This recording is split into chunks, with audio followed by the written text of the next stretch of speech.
Good evening, I'm Prarambha Dahal. Let's begin with the main stories. 27 killed after a bus carrying Indian tourists plunged into the Marshangdi River. 16 injured undergoing treatment in Kathmandu. 25 injured in a separate bus accident in Chitwan.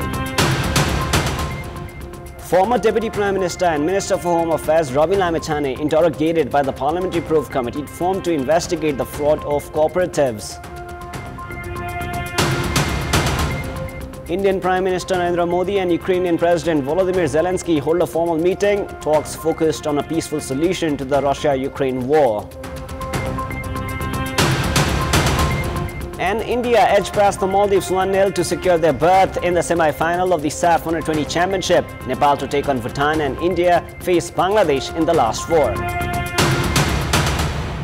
27 persons have died after a bus with an Indian registration number met with an accident at Abu Khairini Rural Municipality, Ward number 2, Aina Pohara of Tanahu. The bus travelling from Pokhara to Kathmandu with registration number UP53FT7623 had plunged into the Marshangdi River at around 11:30 this morning. 16 passengers were rescued and airlifted to the Tribhuvan University Teaching Hospital in Kathmandu in Nepal Army's helicopter for treatment. According to Tanahu Police, a total of 43 individuals were on board the ill-fated vehicle, including 41 passengers, a driver and a helper. Bodies of those deceased have been taken to Damoli Hospital for post-mortem. Joint teams of Nepal Army, Nepal Police and Armed Police Force were involved in rescue efforts. The 25 passengers were injured in a bus accident at Bharatpur Metropolis, Ward number 29, 17 kilo of Chitwan under the Muglin Narayangad Road section.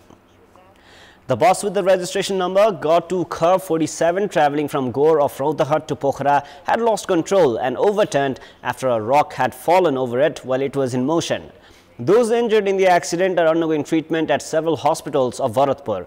According to police, 2 of those injured are in a serious condition. Prior to this, a bus driver had died in a similar accident in the same road section on the night of 12th of July, while the same day 2 buses were swept by a landslide in Simalthal, resulting in the death of 62 passengers. Now, former Deputy Prime Minister and Minister for Home Affairs Ravi Lamechhane has claimed that he was not involved in any of the transactions where the Gorkha Media Network had taken loans from several cooperatives. During his interrogation by the Parliamentary Special Probe Committee formed to investigate the abuse of funds of cooperatives, Lamechhane said that he was not involved in any of the loans taken by the Gorkha Media Network from Supreme, Sahara and Surya Darshan among other cooperatives. According to committee chairperson Surya Thapa, Lamechhane said that he had worked at Gorkha Media Network in capacity of the managing director, but the chief executive officer, the CEO of the entity, was GB Rai.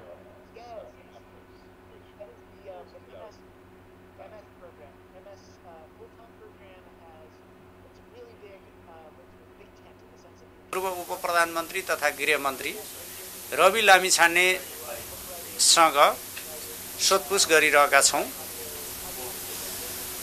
सोधपुछको क्रममा उहाँले आफ्नो सहकारीसँगको गोर्खा मिडियासँगको सम्बन्धका बारेमा बताउनु भएको छ।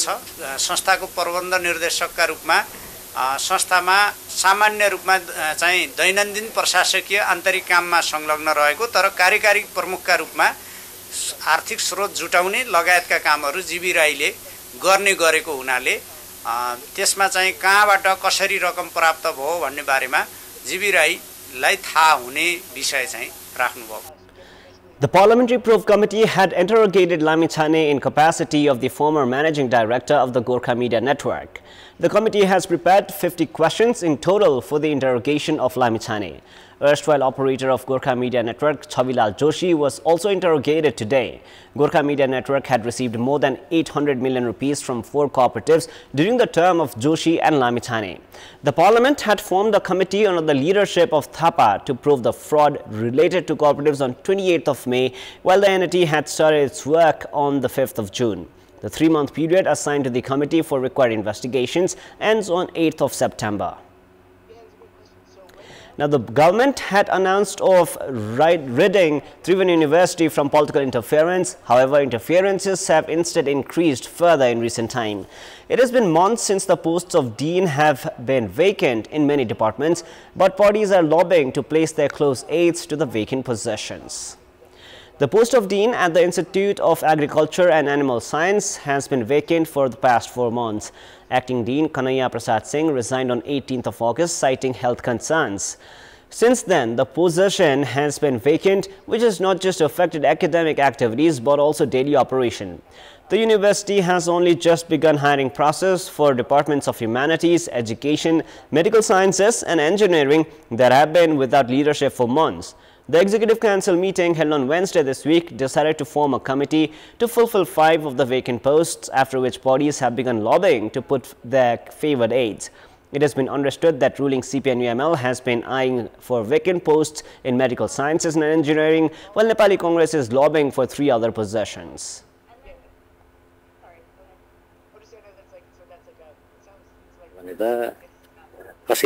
Apply नै गर्न पाउँदैन थियो, भागवण्डाका आधारमा नियुक्ति हुन्थ्यो। तर अब अहिले नयाँ पदाधिकारी आइसकेपछि एउटा कार्यविधि आएको छ। सत्तामा हुनेहरुले चाहिँ अलिकति बढी प्रेसर चाहिँ यो खबरदार उहाँ यसो हुनुपर्छ भनेर भन्ने कुरा आयो रे भन्ने कुरा छ, सुनिन्छ। त्यो अपुष्ट कुरा हो। मलाई लाग्छ त्यो त्यसरी चाहिँ गरिएको छ भने त्यो चाहिँ विश्वविद्यालयमा त्यो दुर्दशा भन्दा बाहेक अरु केही हुँदैन। उहाँहरुलाई निष्पक्ष ढंगले स्वतन्त्रतापूर्वक काम गर्ने एउटा वातावरण प्रदान गर्नुपर्छ।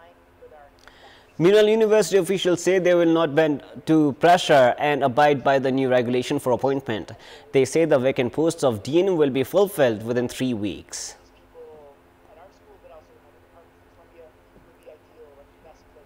अहिले खाली 5 वटा साइन्स र म्यानेजमेन्टको चाहिँ अब यो उसमा मङपुसमा खाली हुँदैछ।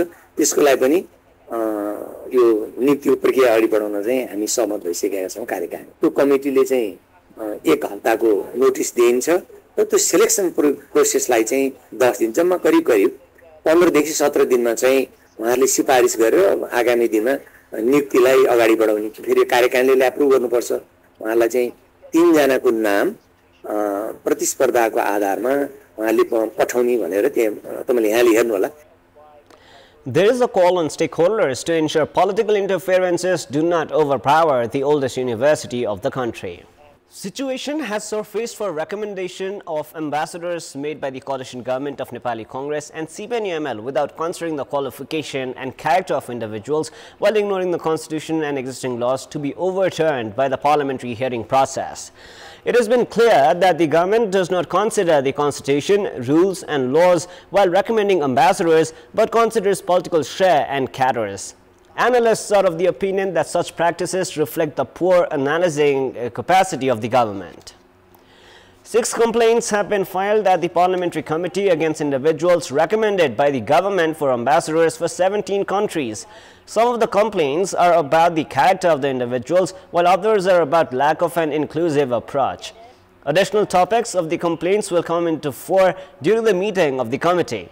However, it has been clear that the government had made recommendations by prioritizing political share and the cadres. Based on the constitutional provision, Kapil Shrestha, recommended by the government for the ambassador of South Korea, appears ineligible. Shrestha was a member of the National Human Rights Commission during its first term. As per the constitution, any individual who has previously served in the capacity of the chairperson or the member of the National Human Rights Commission cannot be appointed in other government positions. Recommending someone prohibited by the law is a wrong move. Name of Kanta Rizal, recommended for Australia, was not even sent to the hearing committee, the reason being the concern raised by the embassy in Australia about Rizal leaving behind the workers she had taken while she was the ambassador for Israel. Shankar Sharma, who was initially recommended for the ambassador to India, was withdrawn and then recommended again. This instance has also shown the lack of maturity in the government regarding diplomacy, which is considered a sensitive sector. The directive related to appointment of ambassadors has clearly identified the criteria for individuals eligible for the position. While the government has ignored the directives, it has also ignored the constitution and laws. In fact, the background and qualifications need to be evaluated before making recommendations. The recommendations made without following any mechanisms are evidence to the poor assessment capacity of the government. The responsibility of correcting the government errors has now been shouldered by the Parliamentary Committee. It remains to be seen if the committee can dare to do so.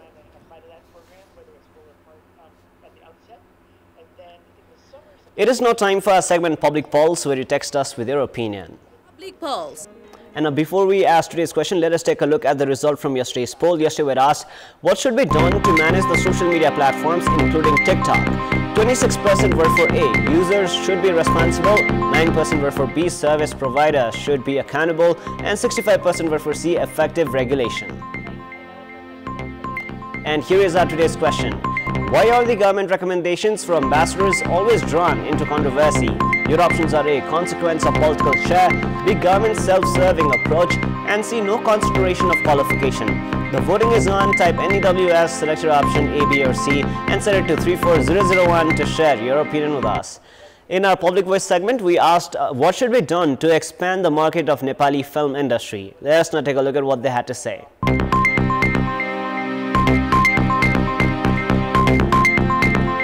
परिवार बसेर हेर्ने लायकको film बनाउनु पर्यो चलचित्र निर्माण गर्दाखेरि पात्र छनौटमा चाहिँ ध्यान दिनुपर्छ यथार्थ कुराहरूलाई पनि हामीले चलचित्रमा ल्याउन सक्यौं भने चलचित्रको विकास हुन्छ चलचित्र विकास बोर्डको अध्यक्ष प्रत्येक सरकार आउँदा राजनीतिक नियुक्ति गर्न अलिकति राम्रो लाग्दैन मलाई त्यो चाहिँ नि हटाउनु पर्छ च्यारिटीबाट महँगो असुल्न खोज्छन् त्यो होइन जसोसुकै प्रिमियर फिल्म पनि सेम रेटमा सहज दरमा र स्पेशल सिनेमा हलको रेटमा दिनुपर्छ राष्ट्रियता झल्किने किसिमका अलिकति चाहिँ राम्रा किसिमका चाहिँ चलचित्रहरू बनायो भने अहिलेको हिसाबमा अब फिल्म चल्छ आजकल त एकदम सुटिङ जिरो छ नि त कसैले गर्दै गर्दैन नेपाली फिल्मको सुटिङ मधेसमा नेपाली फिल्मलाई हामीले भोजपुरीमै डबिङ गरेर या फिल्मको तल चाहिँ सब टाइटल हामीले भोजपुरीमा राखेर त्यसरी पनि चलाउन सकिन्छ किनभने त्यसले गर्दाखेरि चाहिँ अलि सहज भयो उनीहरूलाई ल्याङ्ग्वेज बुझिसकेपछि त फिल्मको स्टोरी बुझेपछि त मजा आउँछ नि त मधेसी समुदायका जतिहरू छन् उहाँहरूलाई एट्र्याक्सन गर्नलाई यतै सुटिङ हुनुपर्छ चलचित्र निर्माण गर्दाखेरि नै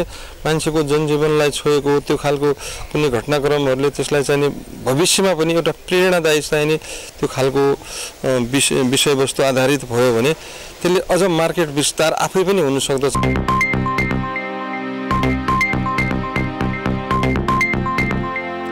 Business persons have begun leaving Pokhara, dubbed the tourism capital of the country, because of lack of visitors. Main city areas have been wearing a desolated look in recent time as businesses say it is hard to make ends meet.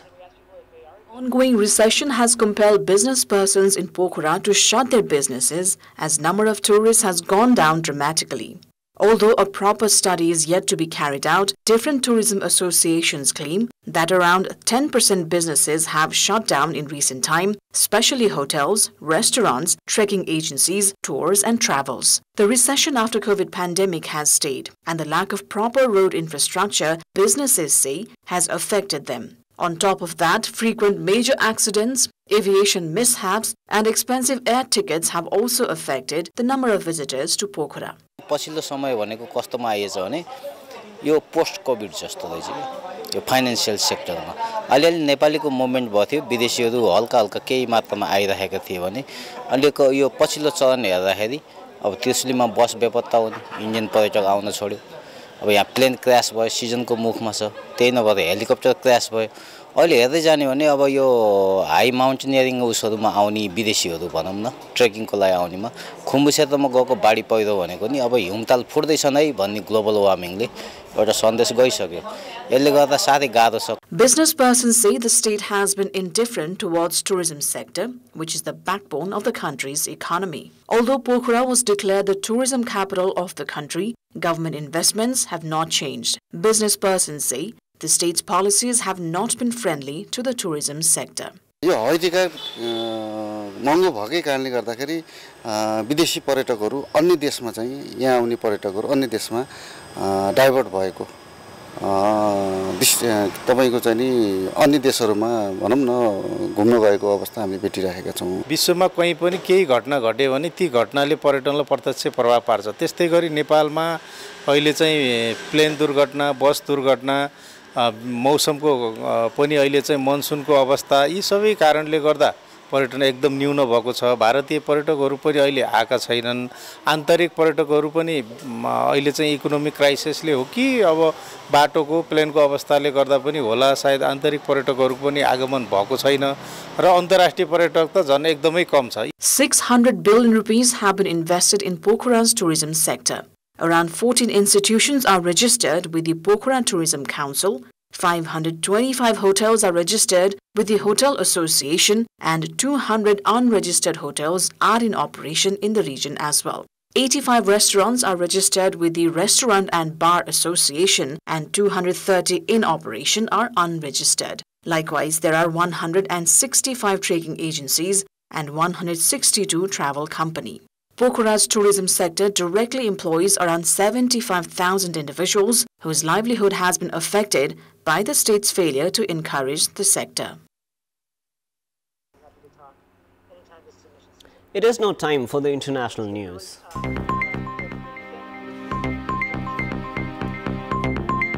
Indian Prime Minister Narendra Modi and Ukrainian President Volodymyr Zelensky had a formal meeting today at the presidential palace. It has been understood that the talks were focused on a peaceful solution to the Russia-Ukraine war. During the meeting with Zelensky, Modi said that since the first day of the Russia-Ukraine war, India has been in favor of peace rather than impartiality. Indian Minister for External Affairs Subramanyam Jaishankar said that the talks focused to some extent on the military situation and conceivable paths to peace. During the talks, Modi said that war and violence cannot solve the problem and stressed that dialogue and diplomacy are the only ways to ensure stability in the region. Modi has assured Zelensky that India will play an active role in efforts to maintain peace. Meanwhile, the delegates of two nations have signed 4 major agreements in the bilateral talks. Both countries have agreed to increase mutual cooperation in the fields of humanitarian aid, agriculture, medicine and culture. During the talks, Zelensky was invited by Modi to visit India. Zelensky has said that Modi's visit was historic. After visiting Russia, Modi has reached Russia's rival country, Ukraine. International media have stated that it was not surprising to see India balance its relations between the two competing nations. Today's visit, the first by an Indian Prime Minister to Ukraine, is more about signaling that while India will continue to have strong relations with Russia, it will still work closely with the West. The United States is also looking at the issue and the special visit with special interest, while the United Nations has also said that Modi's visit will help end the ongoing war. Sports news. Defending champions India have progressed to the semi-final of the SAF Championship. In fact, they edged past the Maldives 1-0 in the match played at the Anfa complex in Sadavada today. With the second successive defeat in the group stage match, the Maldives crashed out from the tournament. India scored with virtually the last effort of the match in the last minute of the additional time. Manglen Thang Kipgen scored a beautiful goal from outside the box to secure the valuable 3 points for India. With the win, India finished as winners of Group B and will play Group A runners-up Bangladesh in their semi-final on Monday. After Group B winners, Nepal take on Group A runners-up Bhutan on Sunday. Host Nepal had defeated Sri Lanka and Bangladesh in their Group A matches.